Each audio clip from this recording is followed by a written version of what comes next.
सभी दर्शकों को चौपट चतुर्वेदी का नमस्कार, प्रणाम, सलाम, आदाब। आप लोगों के लिए हमेशा मनोरंजन प्रोग्राम हम लोग लाते हैं। उसमें इसलिए लेके आते हैं क्योंकि आप लोगों की हम पे दया है, दुआ है, कृपा है, इनायत है।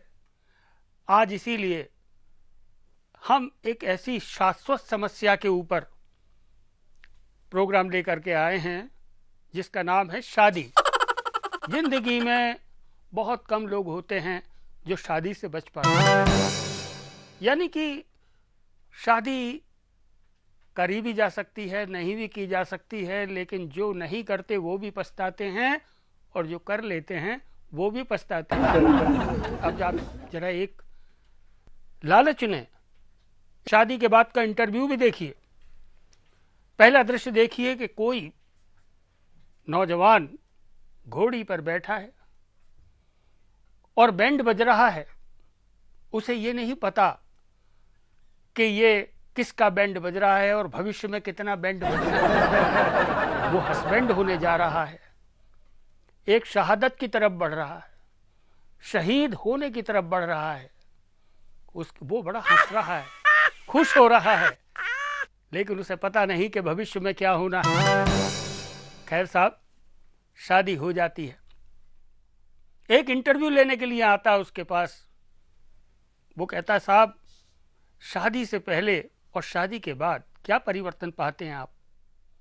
वो कहता है, शादी से पहले मैं जब कभी भी जहां भी जाता था कोई भी चीज खरीद लेता था, मैं किसी भी कीमत पर खरीदता था।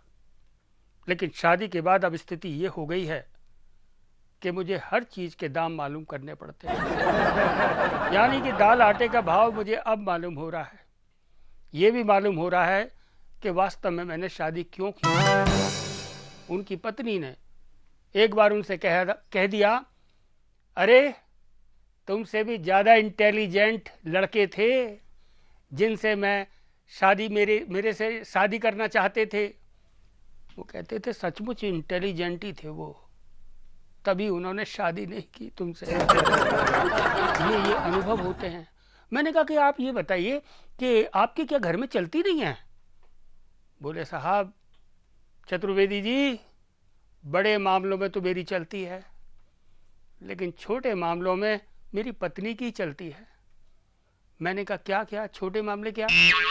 बोले यही कि जैसे घर में दाल कौन सी बनेगी, सब्जी किस चीज की बनाई जाएगी, खाना आज होटल में खाया जाएगा या घर में खाया जाएगा। ये छोटे छोटे मामले हैं जिनमें मेरी चलती है। बड़े मामले क्या हैं? बोले बड़े मामले यही हैं कि भारत और पाकिस्तान में कैसे समझौता होना चाहिए, अमेरिका के मामले में भारत को क्या रुख अपनाना चाहिए। ये बड़े मामले हैं, इसलिए इसमें मेरी चलती है। यानी कि उन्हें दाल आटे का भाव मालूम होता है। शादी के बाद एक अलग ही अनुभव होता है। ये देखा गया पागल खाने में। एक साहब पागल खाने गए, मुआयना कर रहे थे। वहां पर एक पागल कह रहा था, सीमा सीमा सीमा। पूछा कि भाई क्या बात है, ये बार बार सीमा का नाम क्यों ले रहा है? बोले बात यह है कि ये सीमा नाम की लड़की से प्रेम करता था, उससे इसकी शादी नहीं हुई, उसकी वजह से ये पागल हो गया। आगे को जब गए तो वहां पर भी एक पागल कह रहा था, सीमा सीमा सीमा। बोले ये क्या बात है, ये भी सीमा का नाम ले रहा है? बोले बात यह है कि उसकी शादी नहीं हुई थी सीमा से, इसलिए वो पागल हो गया। इसकी शादी सीमा से हो गई, इसलिए ये पागल हो गया। ये स्थिति शादी के बाद आती है। शादी बहुत परिवर्तन लेकर के आती है, दाल आटे का भाव एकदम दिलाती है। आइए थोड़ा सा शादी के बाद की और बात करें। एक बार अक्ल जो खराब होती है शादी के बाद कितनी हो जाती है। देखिए, मैं एक बार ट्रेन में चढ़ा। ट्रेन में जब चढ़ा तो वहां पे अचानक बत्ती चली गई, शोर मच गया। मैंने कहा कोई ऐसा तो नहीं दुर्घटना हो गई है, कोई भयंकर, और एकदम से लाइट बंद हो गई। मैंने घबराहट में जल्दी से एक चेन खींचनी चाहिए जो ट्रेन में होती है, लेकिन जैसे ही मैंने चेन खींची एक मेरे गाल पे थप्पड़ पड़ा। मैंने फिर दोबारा चेन खींची, मेरे गाल पे फिर थप्पड़ पड़ा। मैंने तीसरी बार चेन खींची, मेरे गाल पे फिर थप्पड़ पड़ा। मैंने कहा माजरा क्या है। इतने में जब लाइट आई तो पता चला कि बर्थ में एक लड़की बैठी थी। मैं चेन समझ करके उसकी चुटिया को बार बार खींच रहा था, वो बार बार मेरे थप्पड़ मारे जा रही थी। ये होती है बुद्धि आफ्टर मैरिज। अपने अपने साथ सभी के अनुभव होते हैं। आइए मैं आपको इसको रचना के माध्यम से कहूं तो ज़्यादा सही रहेगा। हमारे घर वालों ने हमारी शादी की बात चलाई थी। हमारे घर वालों ने हमारी शादी की बात चलाई थी। हमने विरोध किया क्योंकि ये बात हमें बिल्कुल नहीं भाई थी। उसी दिन एक मुंह लगी महिला हमसे इसका कारण पूछने आई थी। बोले चौपट जी, शादी क्यों नहीं करते हो? आखिर शादी से इतना क्यों डरते हो?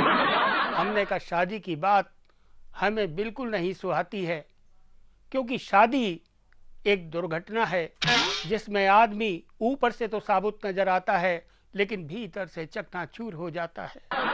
इसलिए शादी की बात हमें बिल्कुल नहीं सुहाती है। और वैसे भी विवाहितों की दुर्दशा देखकर अपनी हिम्मत ही जवाब दे जाती है। परंतु वो महिला आफत की चाची थी, हरी मिर्च का पर्यायवाची थी। उसने हमारे संदेहों को दूर कर दिया, किसी तरह हमें शादी के लिए मजबूर कर दिया। करके रख दिया उस महिला ने हमारा सत्यानाश। क्योंकि शादी की बात चल रही थी ऐसे इलाके के पास जिसका पूर्वी भाग सूखे से त्रस्त था और उत्तरी भाग दंगों से ग्रस्त था। गांव के लोग बेहद ही लड़ाकू थे। उसके दक्षिणी पश्चिमी और भागों में डाकू ही डाकू थे। लड़की देखने के लिए जब हमें ले जाया गया तो सर्वप्रथम लड़की के दो भाइयों के चित्रों को दिखाया गया। पहले भाई का चित्र हमने देखा, बड़ी बड़ी आंखें, बड़ी बड़ी मूछें, चेहरे पर घाव का गहरा निशान, देखने में कोई डाकू महान।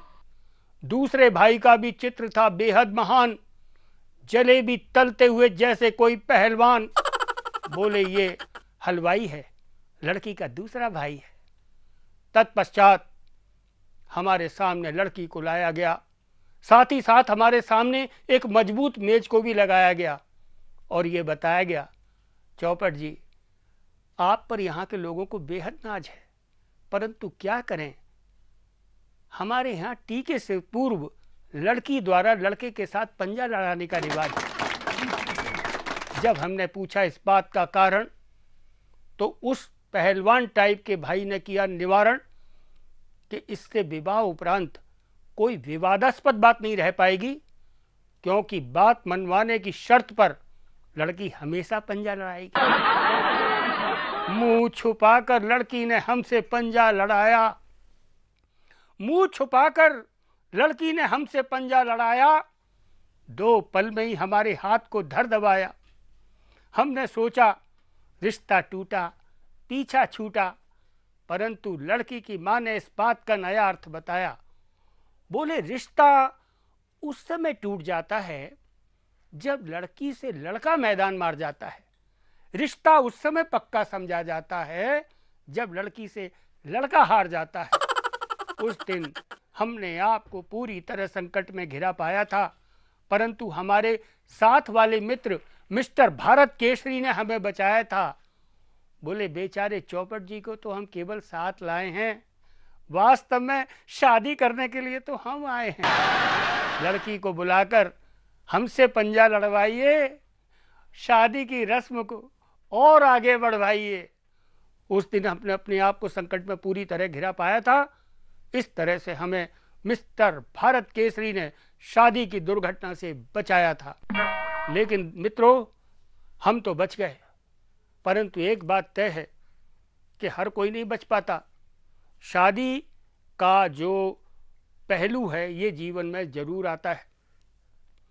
शादी के बाद होता क्या है, आदमी सोले आने होता है, उसके बाद उसकी पत्नी आने पर वो आठाना बन जाता है। 2 बच्चे होते हैं तो वो पूरा का पूरा निगल जाती है उसको जो अठन्नी होती है, इस तरह शादी एक बहुत बड़ी दिक्कत की चीज़ है। आजकल यही हो रहा है। शादी के मामले में लोग बड़े अदूरदर्शिता का परिचय देते हैं। ये एक बहुत बड़ा संस्कार है मित्रों, और इस संस्कार को हमारे को बड़ी शालीनता के साथ मनाना चाहिए। इसमें ना जाने कितनी बीमारियां पैदा हो गई। इसके बाद लोभ ने, लालच ने इस शादी जैसे संस्कार को, अनुष्ठान को, जो जीवन की बुनियाद है और गृहस्थ आश्रम है, इसको, इसकी पवित्रता को पूरी तरीके से मतलब कम कर दिया। इसको थोड़ा सा सुधार की आवश्यकता है। तो ये है आज की शादी का कार्यक्रम। अगली बार एक नए अंदाज में, नए विषय के साथ एक कार्यक्रम फिर से होगा। नमस्कार। हाँ, तो मैं शादी की बात आगे की करूं। शादी के बाद जो परिवर्तन होता है, देखिए कैसे कैसे नतीजे देखने में आते हैं, क्या क्या परिणाम देखने में आते हैं। एक बार एक पति थे, उन्होंने जाकर के शाम को शिकायत करी, अरे तूने क्या करा, मेरे बॉस को तूने खूब गालियां बकी, बोलती चली गई। पत्नी ने कहा, ये क्या कह रहे हो, वो तुम्हारे बॉस थे, मैं तो समझ रही थी कि तुम हो। ये बड़ी बड़ी बातें होती हैं सब शादी के बाद। अब देखिए, एक बार की बात है कि पत्नी जो थी वो घर लौटी, उसने कहा कि देखो आजकल कैसे कैसे पाखंड हो रहे हैं। बोले क्या हो रहे हैं पाखंड? बोले ऐसा हुआ कि एक अंधा था, वो रास्ते में बैठा हुआ था, उसने कहा, अरे सुनो, तुम्हारी सुंदरता बनी रहे, भगवान के नाम पर मुझे तुम 5 रुपए दे दो। बोले उसने क्या कहा? बोले तेरी सुंदरी, हे सुंदरी, तेरी सुंदरता हमेशा बनी रहे, भगवान के नाम पर मुझे 5 रुपए दे दो। उसने फिर पूछा पति ने कि भाई क्या कहा उसने? बोले अरे वाह, चलो मैं बता देती हूँ, उस अंधे ने मुझे सुंदरी कहा। बोले अच्छा, अगर तुम्हें सुंदरी कहा तो इसका मतलब क्या हुआ? बोले बात यह है कि अगर उसने मुझे देखा कि मैं सुंदर हूं तो वो अंधा कैसे हुआ? इसका मतलब वो पाखंडी था। बोले नहीं देवी, वो वास्तव में अंधा था, क्योंकि उसने तुम्हें सुंदरी कहा। शादी का ये नोक झोंक पति पत्नी के बीच में निरंतर जारी रहती है। हमने देखा है साहब कि शादी करने वाला बाद में धीरे धीरे आम आदमी के रूप में होता है। जब कभी भी वो बाजार में आता है, सब्जियों के, अनाज के, वस्तुओं के दाम पूछता है तो वो घबराता है। यानी आम आदमी जब शहर में आता है शादीशुदा तो बहुत घबराता है, क्योंकि जब वो भिंडी के नज़दीक जाता है तो भिंडी भी मुंह चढ़ाती है, क्या खरीदेगा तू मुझे, हैं? और जब वो मूली के पास जाता है तो वो भी बहुत इतराती है, अच्छा तू खरीदेगा, शादी के बाद तुझे दाल आटे का भाव अभी पता नहीं है, मेरे देख कितने रेट बढ़ चुके हैं। वो बेचारा घबराता है। पत्नी भी कहती है उससे शादी के बाद, क्या किया तुमने आज तक? ससुराल वाले भी उससे नाराज रहते हैं, कहते कमाल है, अभी तक तुम सेकंड हैंड स्कूटर भी नहीं खरीद सके, साइकिल पे ही सवार हो। ऐसा शादीशुदा आम आदमी जब कभी भी बाजार में आता है तो बेहद घबराता है, लेकिन इससे घबराना नहीं चाहिए। शादी के बाद का जो परिणाम है, जो समस्याएं हैं, उनसे घबराते हुए जिंदगी जीना खुद में कमजोरी है। अपना मनोबल बढ़ाए रखना चाहिए। हमने तो ऐसे ऐसे लोग देखे हैं कि जिनका पेशेंस कमाल का होता है। मैं एक मित्र के घर गया। जाने में ज़रा थोड़ा सा देर हो गई थी, रात के 9:30-10 बजे का टाइम था। उन्होंने बता रखा था मुझे कि 9:30 बजे 10 बजे के करीब मैं सो जाता हूँ। मैं जिस समय पे गया तो वो बड़े शर्माते हुए आए। मैंने गौर से देखा, मैंने कहा बात क्या है, तुम शर्मा क्यों रहे हो? और एक मजे की बात और थी, वो सलवार कुर्ता पहने हुए थे। मैंने कहा ये क्या है? इतना ही नहीं, उन्होंने मांग में सिंदूर भी भर रखा था। मेरी जब दृष्टि पैरों पे गई तो उनके पैरों में पाजेब भी थी। मैंने कहा भाई बात क्या है ये? बोले शादी से पहले मेरी और पत्नी की बात हुई थी। उसने कहा था कि मेरी हार्दिक इच्छा है कि रात को स्लीपिंग सूट जो होता है जेंट्स वाला ना पहना जाए। तुम हमेशा रात में, दिन में तो मैं मांग में सिंदूर भरूंगी, लेकिन रात में तुम मांग में सिंदूर अपने लगाओगे, पैर में पायजेब पहनोगे और साथ ही साथ कभी साड़ी पहनोगे, कभी पेटी कोट पहनोगे। इस तरीके से उन पति देव की स्थिति थी। ये शादी के बाद का नज़ारा है, थोड़ा सा शादी के मामले में। इसीलिए मैं आपसे निवेदन करूंगा दोस्तों ज़रा सावधान रहिएगा, कहीं ऐसा ना हो कि आपको भी फिर बाद में आपको भी बाद में पायजो पहननी पड़े पैरों में और मांग में सिंदूर भरना पड़े और सोते समय लेडीज़ कपड़े पहनने पड़े। इसलिए सावधान, थोड़ा सा सोच समझ करके आप शादी का निर्णय लें। और यही पर मैं आपको थोड़ा सा, बहुत ज़्यादा सा, बहुत बहुत प्यार और नमस्कार के साथ आपसे विदा लेता हूँ। ये था आज का हमारा कार्यक्रम और अगली बार फिर एक नए कार्यक्रम के साथ हम उपस्थित होंगे और मिलते हैं। नमस्कार।